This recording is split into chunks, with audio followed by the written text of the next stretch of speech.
The real story behind Princess Diana's revenge dress, and why it's still so influential 28 years on. It's 1994. Your husband has just admitted to cheating on you to the entire world. You're due to be at an event, and all eyes will inevitably be on you. The saying goes, revenge is a dish best served cold, but Diana chose to serve it piping hot. As she strode out of her limousine towards the Serpentine Gallery in London's Hyde Park, she greeted people full of poise and confidence. Her dazzling smile almost outshone the huge sapphire sparkling in the center of her pearl choker. She held her head high.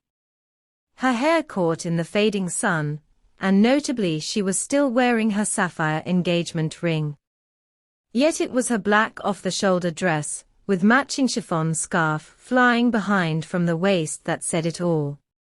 Her message: I am not a victim.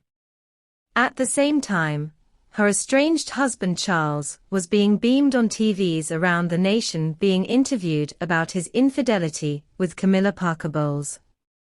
Interviewer Jonathan Dimbleby had asked Charles if he had been faithful and honorable to Diana, to which he replied yes, and added, until the marriage became irretrievably broken down, us both having tried. Diana's show-stopping dress was no coincidence. And besides her wedding gown, it was to become her most famous frock. The Americans christened the outfit the I Show You dress and the Vengeance dress.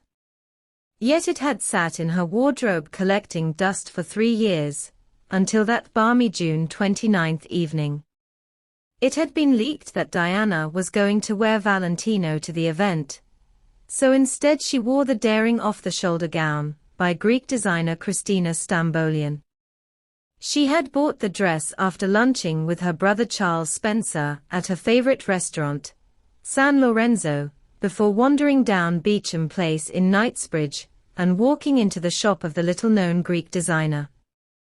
Christina Stambolian remembers Princess Diana asking for a special dress, for a special occasion, in her store back in 1991, according to Claudia Joseph's book, Diana, A Life in Dresses.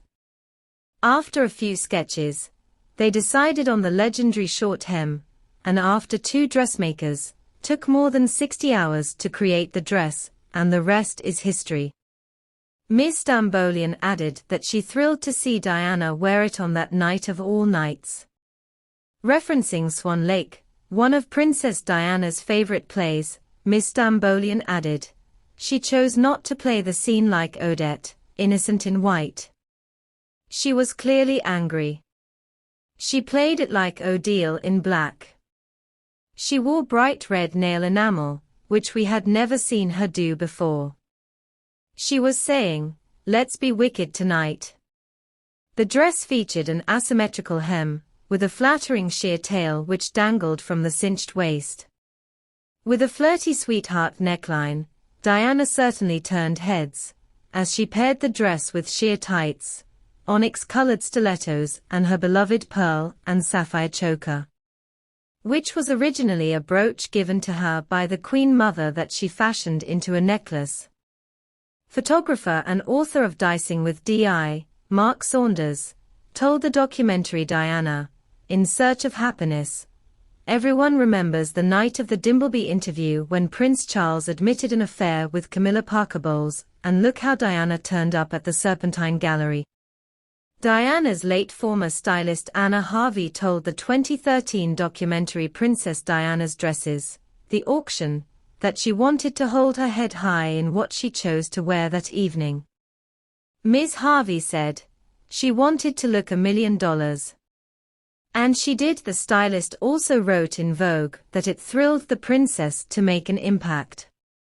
But the decision did not come easy to Diana, as according to Paul Burrell, her former butler, he chose the dress for her when she expressed thoughts about not attending the event. He told the Channel 5 documentary, Secrets of the Royal Dressmakers, she said, I can't go. I can't face the world knowing what Charles has just said. And anyway, Lee haven't got anything to wear. I went to her wardrobe room and pulled out the Christina Stambolian dress and showed it to her. He also added that she was worried that the slinky dress would not fit her anymore, having bought it 3 years prior. He said, "One zipped her and she looked $1 million." Sydney Roberts, buyer and assistant costume designer for The Crown, told The Times that the look represented the birth of an icon for women all over the world. Sydney, who oversaw the recreation of the fashion moment, said, "We can't overestimate its impact. In the revenge dress, not only do we have the birth of a new woman, we have the birth of an icon for women all over the world. It was a deeply empowering moment." It would seem Sydney is correct, as Gen Z remain enthralled by Princess Diana. Video content on the renowned little black dress content racks up millions of views on TikTok, proving that her revenge moment still lives on to this day. One TikTok shows inspired Diana fans sketching up the famous dress to make herself, before showing a black ruched dress, reminiscent of the one the princess wore, to show the progress she's made so far. A second video shows a stylist speaking about why Diana's dress worked so well for her, speaking about how flattering the dress was for her body type. She says, "The impact of this dress is undeniable. It has that slight promiscuous edge, which made it so famous." Another TikTok shows a woman lip-syncing a scene from The Crown between Josh O'Connor, who plays Charles, and Emma Corrin, who plays Diana for this season, where the two characters are arguing about Camilla. The Diana fan stands there in her version of the off-the-shoulder revenge dress, and a similar necklace to the one the princess wore. The global platform hosts thousands of videos of people around the world who are inspired by the moment where Diana took back control and made a statement with a fashion choice that was so bold, there was little that needed to be said.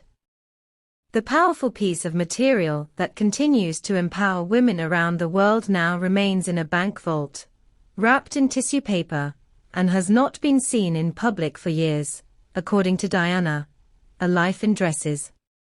A replica, which Christina Stambolian made in 2010, is in the Museum of Style Icons, in Newbridge, County Kildare, Ireland.